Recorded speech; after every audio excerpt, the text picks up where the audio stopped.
नमस्कार दोस्तों। देश ने आज पहली बार एलएसी के पास गलवान वैली में चीनी सेनाओं की बड़े पैमाने पर तैनाती की सैटेलाइट तस्वीरें देखी हैं। वो गलवान वैली जहां 1962 से अब तक चीनी फौज की ऐसी तैनाती नहीं देखी गई, ऐसी मोर्चेबंदी नहीं देखी गई। लेकिन आज चीन ने अपना दावा भी ठोक दिया कि गलवान वैली उसका है और भारत वहां घुसपैठ कर रहा है, जबकि वो गलवान वैली भारत के लिए बहुत मायने रखता है। तो सवाल यह उठता है कि ये जो बख्तरबंद गाड़ियां दिख रही हैं, कतारें दिख रही है चीनी गाड़ियों की, चीन के कैंप की, चीन के टेंट की, या चीनी फौजियों की जो व्यवस्थाएं वहां की गई है उसकी, सैटेलाइट इमेज के जरिए और दिन भर न्यूज चैनल पर यह तस्वीरें आज दिखी है। इन तस्वीरों को देखकर साफ लग रहा है कि अचानक नहीं हुआ। ये 40 दिन, 50 दिन, 1.5 महीने, 2 महीने से चल रहा होगा। और तभी इतनी गाड़ियां, इतने वाहन, इतने लोग, इतने हथियारबंद दस्ते, इतना बड़ा चीनी फौज का समूह वहां पहुंचा है। लेकिन भारत सरकार हर बार इसको नकारती रही, वो भी तब जब भारत की सेना के कई बड़े फौजी अधिकारी लगातार भारत सरकार को पिछले 1 महीने से आगाह करते रहे, बताते रहे, चिट्ठी लिखते रहे, आर्टिकल लिखते रहे, इंटरव्यू देते रहे कि सतर्क और सजग रहने की जरूरत है। बड़े पैमाने पर वहां चीन की तैनाती हो रही है, लद्दाख के उस सेक्टर में, गलवान वैली में, उस इलाके में जो भारत के लिए बहुत मायने रखता है। तो सवाल यह उठता है कि क्या भारत सरकार जानबूझकर इस तथ्य से या इस तथ्य को नकारना चाहती थी, या इसके पीछे कोई और वजह थी, या उसे इस बात का अंदाजा नहीं था कि दरअसल इतनी मोर्चेबंदी हो गई है जो इस सैटेलाइट तस्वीर से पता चल रहा है। और अगर पता नहीं था तो इतनी बड़ी नाकामी इंटेलिजेंस एजेंसी की है क्या? लेकिन इस पर यकीन इसलिए नहीं आता है कि जब कई फौजी अधिकारी, रिटायर्ड फौजी अधिकारी लगातार अगर इस पर आर्टिकल लिख रहे थे, ट्वीट कर रहे थे, इंटरव्यू दे रहे थे, तो फिर ऐसा कैसे मुमकिन है कि भारत सरकार को, भारत की सेना को इसके बारे में पता न हो? अब इस पर कई सवाल उठते हैं और ये चीन के नापाक इरादे, चीन के की खतरनाक मंशा की तरफ इशारा करते हैं। चीनी फौजों की ऐसी मोर्चेबंदी जो बीते 40-50 सालों में देखी नहीं गई, 62 के बाद से। इस बीच हुआ क्या है, आप सबको पता है कि हमारे 20 जवान शहीद हुए इन्हीं इलाकों में, जहां इस इलाके में चीनी अतिक्रमण कहें, चीन की घुसपैठ कहें, या चीनी फौजियों की तैनाती कहें, इसको लेकर जब दोनों देशों के सेना अधिकारियों की मीटिंग हुई थी 6 जून को, और यह तय हुआ कि चीनी वहां से वापस लौटेंगे, और वापस नहीं लौटे, और उसके बाद जब भारत के फौजी वहां पेट्रोलिंग के लिए या जानकारी के लिए या उनसे बात करने के लिए गए, उसके बाद खूनी भिड़ंत हुई और उसमें हमारे 20 जवान शहीद हुए। भारत की तरफ से दावा किया जा रहा है कि उनके भी 40 जवान मारे गए, उन्होंने पुष्टि नहीं की। लेकिन मुद्दा ये नहीं है। मुद्दा यह है कि इतने बड़े तैनाती की जानकारी हमें थी, अगर थी तो हम 40 दिन तक क्या करते रहे, और अगर नहीं थी तो क्यों नहीं थी?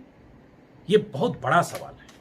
और क्यों नकारा जाता रहा अगर कई सेना के बड़े बड़े अधिकारी लिखते रहे, बोलते रहे तो? इस बीच आपको बता दें कौन कौन क्या लिख रहे थे, वो मैं बताऊं, और कितना मायने रखता है यहां पर गलवान वैली में चीन की फौज की इतने बड़े पैमाने पर तैनाती, वो मैं बताता हूं फौजी अधिकारियों के हवाले से। लेकिन उससे पहले की अच्छी चीज यह है कि प्रधानमंत्री मोदी ने 2 दिन बाद ऑल पार्टी मीटिंग बुलाई है। सभी दलों के नेताओं से मिलेंगे, उनसे राय विचार करेंगे, और यह इस बात का सबूत है कि अब इतने दिनों तक नकारने के बाद अगर भारत सरकार ने माना है और यह मीटिंग बुलाई है, हालांकि यह हुआ तब जब 20 जवानों की शहादत हुई, तो इसका मतलब मामला बहुत गंभीर है। उसके बाद प्रधानमंत्री मोदी ने अपनी बात कही, जिसमें उन्होंने पहली बार इस पर कहा कि हमारे फौज, हमारे जवानों का बलिदान व्यर्थ नहीं जाएगा।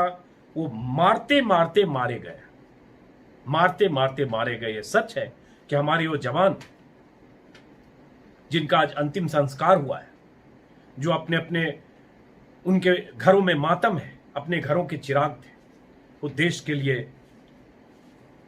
कुर्बान हो गए। तो प्रधानमंत्री मोदी ने यह बात कही, अमित शाह का भी आज बयान आया, राजनाथ सिंह का भी बयान आया, केंद्र की तरफ से, सरकार की तरफ से, प्रधानमंत्री समेत तमाम लोगों ने आज पहली बार इस पर अपनी बात रखी। अब यह शुरुआत होगी कि परसों सरकार क्या सूचना देती है राजनीतिक दलों को। लेकिन इस बीच डेवलपमेंट ये आगे मैं बताऊंगा कि भारत के बड़े बड़े सेना अधिकारियों ने, रिटायर्ड सेना अधिकारियों ने पहले कैसे बार बार आगाह किया और क्या वजह रही कि यहां तैनाती होती रही, और आज ये 45 दिन बाद, 42 दिन बाद इसकी सैटेलाइट तस्वीरें आई। क्या यह तस्वीर पहले नहीं आ सकती थी? क्या यह जानकारी पहले नहीं मिल रही थी? आज जब सैटेलाइट इमेज आ सकती है और न्यूज चैनल पर आ सकती है, तो क्या सरकार के पास नहीं रही होगी? ऐसे बहुत सारे सवाल हैं और ये सारे सवाल देश हित में है, ये भी बहुत इंपॉर्टेंट। तो बता दूं कि इस बीच ये हुआ है कि चूंकि ये तनातनी की स्थिति है, इसलिए मैं खबरें देख रहा हूं अलग अलग जगह कि लद्दाख इलाके में तैनात सेना की सभी यूनिट की वापसी पर रोक लगा दी गई है। दैनिक भास्कर की खबर है। बॉर्डर पर सेना का मूवमेंट बढ़ा है। डेमचोक और पेंगोंग लेक के आसपास के गांव खाली कराए जाएंगे। इसी में खबर यह है कि सीमा से सटे इलाकों में मोबाइल फोन बंद कर दिए गए हैं, यहां तक कि सेना के लैंडलाइन फोन भी बंद है। लेह सिटी के बाहर सेना के अलावा सभी मूवमेंट पर रोक लगा दी गई है। श्रीनगर लेह हाईवे भी आम लोगों के लिए बंद। सरहदों पर अपना मूवमेंट सेना ने लेह और बाकी सरहदों पर बढ़ा दिया है। खास तौर पर कश्मीर और जम्मू में मौजूद यूनिट्स को किसी भी वक्त लेह जाने के आदेश दिए जा सकते हैं।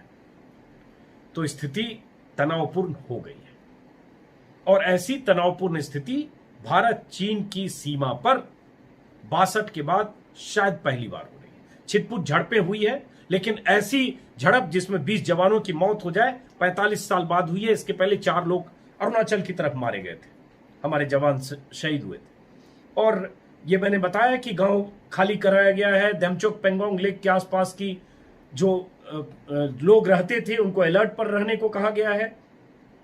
इससे ऐसा लग रहा है कि तनातनी किसी उस दिशा में जा सकती है जिसकी तैयारी भारत सरकार कर रही है, क्योंकि ये अब वक्त है रिस्पॉन्ड करने का और ये करना होगा, क्योंकि देर हो चुकी है। चीन यहां तक पहुंच चुका है और उसके इरादे नेक नहीं है, क्योंकि आज उसने गलवान वैली पर साफ साफ दावा भी ठोक दिया है। तो अब सवाल उठता है कि आज तक इतने दिन से 40 या 42 दिन से इस पर सरकार इसे नकारती क्यों रही?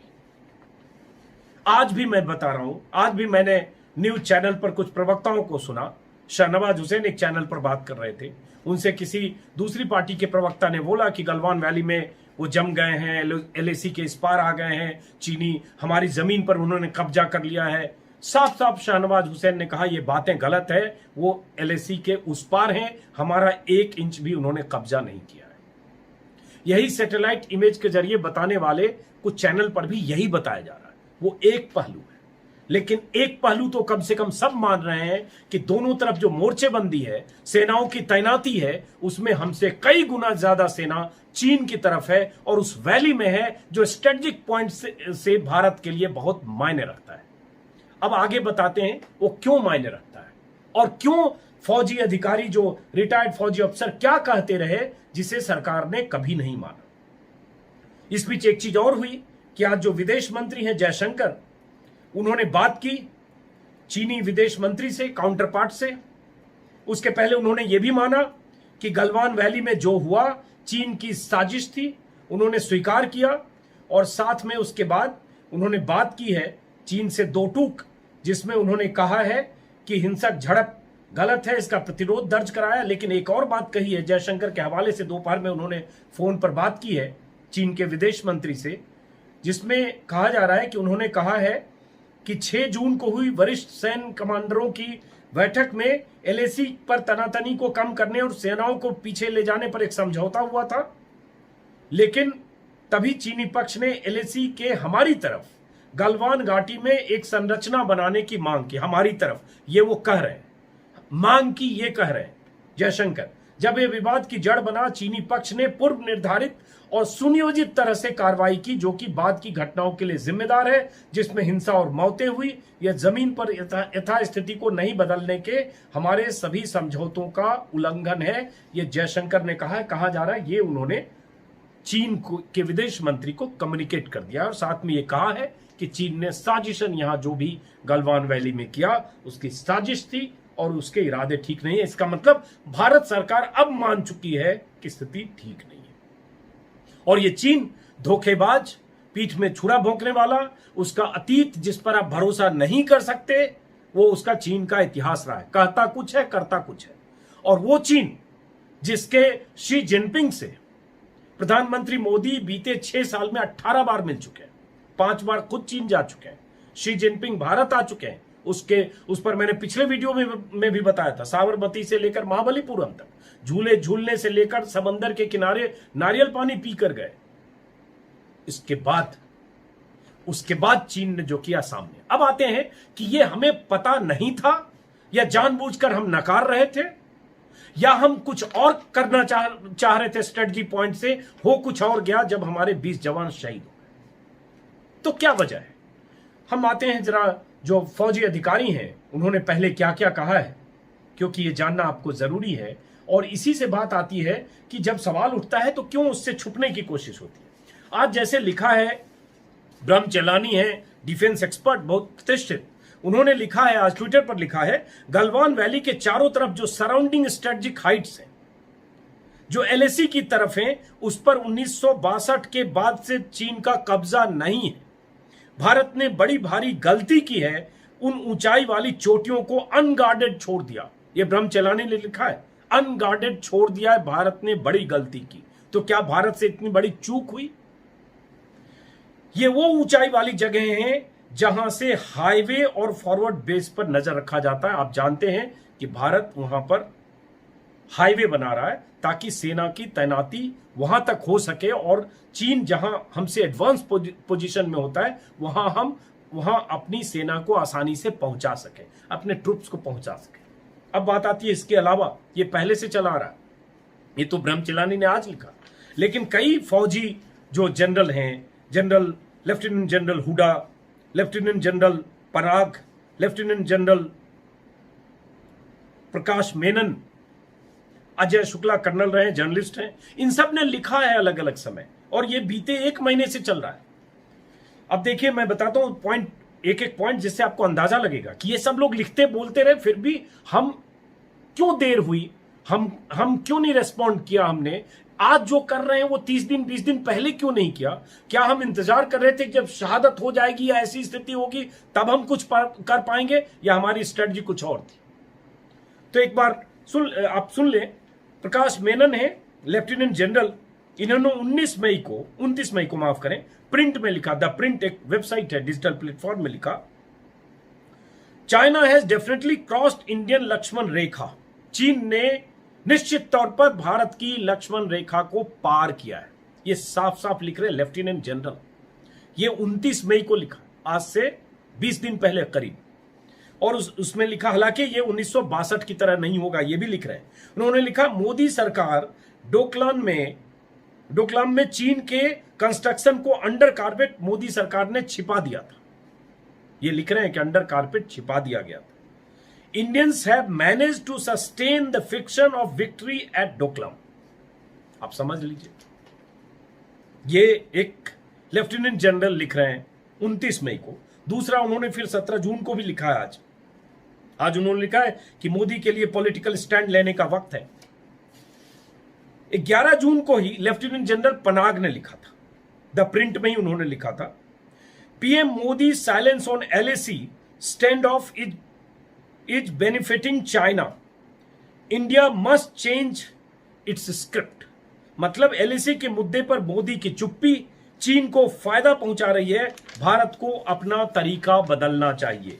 ये लेफ्टिनेंट जनरल पनाग ने लिखा। ये सारे फौज के डेकोरेटेड सीनियर ऑफिसर्स रहे। अब एक और, मैं general Hooda, lieutenant general Hooda, उनका नाम आपने सुना होगा शायद, सर्जिकल स्ट्राइक की जिम्मेदारी और हीरो वही थे। लेफ्टिनेंट जनरल हुडा ने भी कहा, डीएस हुडा ने, उत्तरी कमांड के जीओसी रह चुके हैं वो, उन्होंने कहा है कि इससे पहले भारत चीन तनाव के मुकाबले अब जो घुसपैठ हुई है वो बड़ी घुसपैठ है, क्योंकि इस बार चीन ने सेना और लड़ाई के साजो सामान तैनात किए हैं। अगर डोकलाम का केस देखें तो हमारे हिस्से में नहीं था, वो भूटान में था। चुमार में उन्होंने हमारे सामने आने की कोशिश की लेकिन नहीं आ सके, क्योंकि हमने उन्हें बॉर्डर पर रोक दिया। 2013 में देपसोंग तनाव में वो हमारे इलाके में घुस आए थे, लेकिन सिर्फ 30-40 सैनिकों की प्लाटून थी।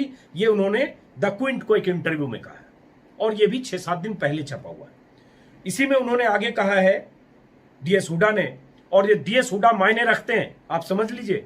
सर्जिकल स्ट्राइक के में इनकी बहुत अहम भूमिका थी। इन्होंने कहा कि लेकिन इस बार चीन की तरफ से बड़ी संख्या में सैनिक, एपीसीएस और आर्टिलरी गन तैनात की गई है, इसलिए बड़ा संकट है। ये कयास नहीं लगाना चाहूंगा ऐसा क्यों कर रहे हैं। ये भी लिख रहे हैं कि हर कोई कयास लगा रहा है कि घुसपैठ के पीछे क्या कारण है, लेकिन अभी कुछ साफ नहीं है। इसकी तुलना पिछले तनावों से करूं तो चुमार 2014 और डोकलाम 2017, दोनों पक्षों को पता था कि उन्हें क्या करना है, क्या चाहिए। चीन सड़क बनाना चाहता था, हमारा कहना था वो नहीं बना सकते, इसमें मतभेद साफ थे। लेकिन इस बार हमें नहीं पता कि चीन क्या चाहता है। अब जरा सोचिए, बहुत अहम बात है कि हमें नहीं पता कि चीन क्या चाहता है। इतने बड़े पैमाने पर तैनाती, जिसकी सैटेलाइट तस्वीर आप देख रहे हैं, पता नहीं कि चीन के इरादे क्या हैं। एक लेफ्टिनेंट जनरल सर्जिकल स्ट्राइक में जिनकी अहम भूमिका रही, हुडा कह रहे हैं। उसके अलावा मैं कुछ और लोगों का बता देता हूं। चूंकि ये सब फौज के ऑफिसर्स हैं, रहे हैं फौजी, इसलिए इनका कहना बहुत मायने रखता है।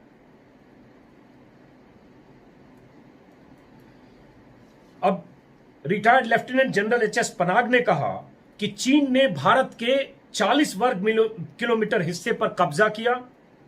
इन्होंने कहा 1962 के बाद line of actual control LAC Pangong lake के फिंगर 8 के पश्चिम से जाती है।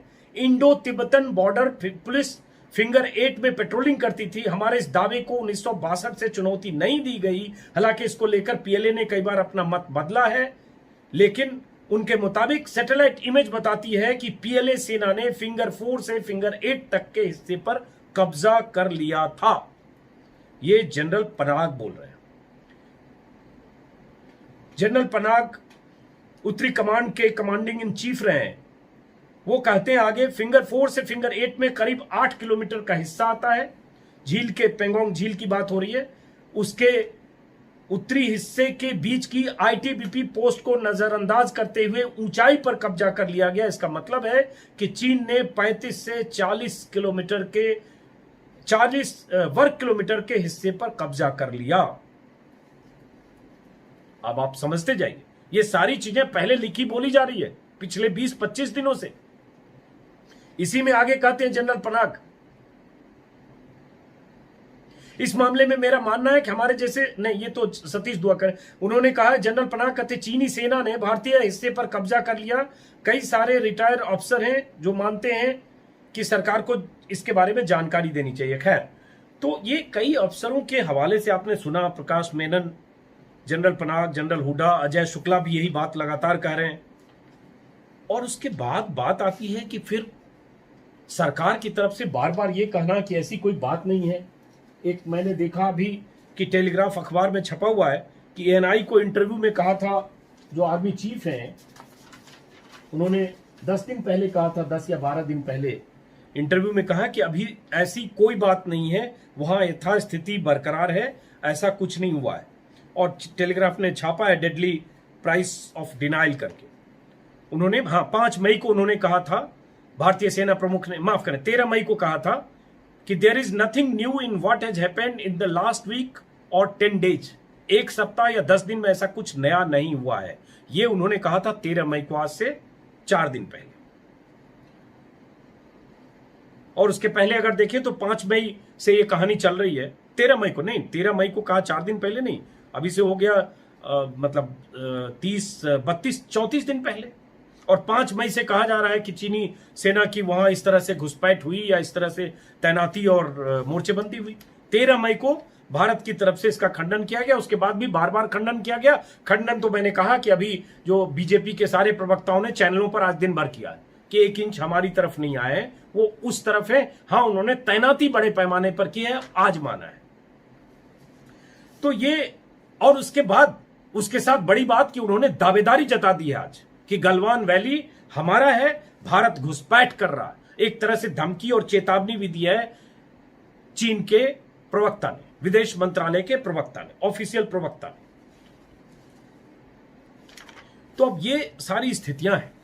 इन स्थितियों के साथ मैं सिर्फ ये सवाल छोड़ना चाहता हूं, देश के सामने जब संकट होगा, पूरे देश को एकजुट होकर चीन से मुकाबला करना होगा। देश की एकजुटता एक अलग मायने रखती है। लड़ाई सेना लड़ेगी, लेकिन देश सेना के साथ, पॉलिटिकल लीडरशिप के साथ, सरकार के साथ एकजुटता दिखाएगा, क्योंकि जब दुश्मन से मुकाबला करना होता है तो देश के भीतर सबकी एकजुटता जरूरी होती है। लेकिन सवाल यही कि अगर यह सब हो रहा था तो हमसे चूक कहीं हुई क्या? एक तो चूक ये जरूर हुई जिस पर बहुत सारे लोग लगातार लिख रहे हैं कि हमने टेकन फॉर ग्रांटेड लिया चीन को। चीन का इतिहास, आज आसानी से हम 62 की बात कर रहे हैं, नेहरू की बात कर रहे हैं, नेहरू ने धोखा खाया उसकी बात कर रहे हैं, हिंदी चीनी भाई भाई के नाम पर धोखा खाया उसकी बात कर रहे हैं। आज सारे लोग इतिहास के पन्ने तो पलट रहे हैं। 50 साल 55 साल पहले के इतिहास के, 60 साल पहले के इतिहास के पन्ने पलट रहे हैं। 6 साल के इतिहास पर कोई बात नहीं कर रहा है कि इन 6 साल में क्या हुआ। 6 साल में 18 मुलाकातें, 5 बार चीन का दौरा, शी जिनपिंग का भारत का दौरा, चीन पर इतना भरोसा, इतने तरह के आर्थिक समझौते, इतनी तरह की अंडरस्टैंडिंग, डील और उसके दावे, और उसके बाद चीन की हरकत। तो हमें समझना पड़ेगा कि क्या गलती हुई है। और यही चीज नेपाल में हो रही है। इस बार अगर देखें तो एक मुश्किल नेपाल जैसा मुल्क जो सदियों से, दशकों से भारत का से अलग रहकर भी भारत के साथ माना जाता रहा है, उस देश ने भी एक तरह से चुनौती दी है। भारत के उस हिस्से को अपने नक्शे में शामिल कर लिया है जो उत्तराखंड का हिस्सा है, और उसके बाद वो मानने को तैयार नहीं है। उसके पीछे भी चीन है, उसे भी ताकत चीन से मिल रही है। तो चीन हर तरफ हमारे लिए खतरा बना। पाकिस्तान में भी हलचल है, पाकिस्तान की ताकत चीन है। नेपाल जो हमारा करीबी था, वहां हलचल है, उसकी ताकत चीन है। और चीन सीधे हमारे, अगर इन सेना अधिकारियों की माने तो हमारा 40 स्क्वायर किलोमीटर कब्जा करके हमारे एलओसी के इस पार आ चुके हैं, या गलवान वैली के उस हिस्से में आ चुके हैं जहां 62 के बाद से उनकी दावेदारी नहीं थी, उनकी मोर्चेबंदी नहीं थी, उनकी मौजूदगी नहीं थी। और वो स्ट्रेटेजिक पॉइंट जहां उनकी मौजूदगी भारत के लिए बहुत नुकसानदेह हो सकती है, ऊंचाई वाले हिस्से पर जिसका जिक्र ब्रह्मचेलानी कर रहे हैं, वहां वो उनकी मौजूदगी हो गई। तो अब ये सवाल एक है, इस सवाल के साथ एक स्टोरी में देख रहा था अभी बीबीसी पर, सलमान रावी ने लिखी है, अच्छी स्टोरी है। इस स्टोरी में उन्होंने लिखा है, हेडिंग इसका है, भारत चीन सीमा विवाद, पीएम मोदी के जिनपिंग प्रेम से अब तक क्या हुआ हासिल।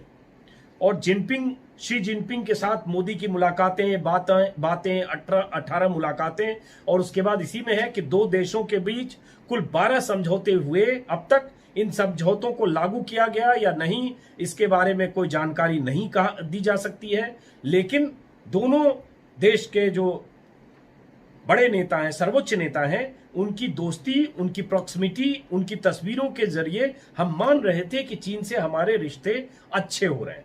और इस बीच भारत के कई शहरों से चीन के सामानों की बायकॉट की अपीलें, व्हाट्सएप पर कई तरह के फॉरवर्ड, सूरत में टेलीविजन तोड़ने की तस्वीरें जो नाटकीय ज्यादा लगती हैं, ये सब आने लगी। कल भी ये सब होगा। हो सकता है ऐसी अपीलें होने लगे कि चीन के सामान का बायकॉट करो, ये हो रही है, लेकिन इन अपीलों का स्केल बहुत बड़ा होगा। ये हर समय होता है, लेकिन इससे आप चीन का मुकाबला करेंगे क्या, ये सोचने की बात है। और इस पर एक दूसरा वीडियो बनाऊंगा जिसमें चीन और भारत के बीच जो आर्थिक रिश्ता है, जो आयात निर्यात का रिश्ता है, जो बिजनेस का रिश्ता है, उस पर एक अलग विस्तार से, क्योंकि ये लंबा हो जाएगा। फिलहाल इसी सवाल के साथ कि क्या हमें पता नहीं था जो आज सैटेलाइट इमेज से पता चला, और या पता था लेकिन हम किसी और स्ट्रेटजी के तहत इसको नजरअंदाज कर रहे थे या इसको नकार रहे थे? इसी सवाल के साथ खत्म करता हूं। उम्मीद है कि आपने हमारे इस यूट्यूब चैनल को सब्सक्राइब किया होगा। अगर नहीं किया होगा तो सब्सक्राइब करें ताकि हमारी बात आप तक अलग अलग ढंग से पहुंचती रहे। नमस्कार।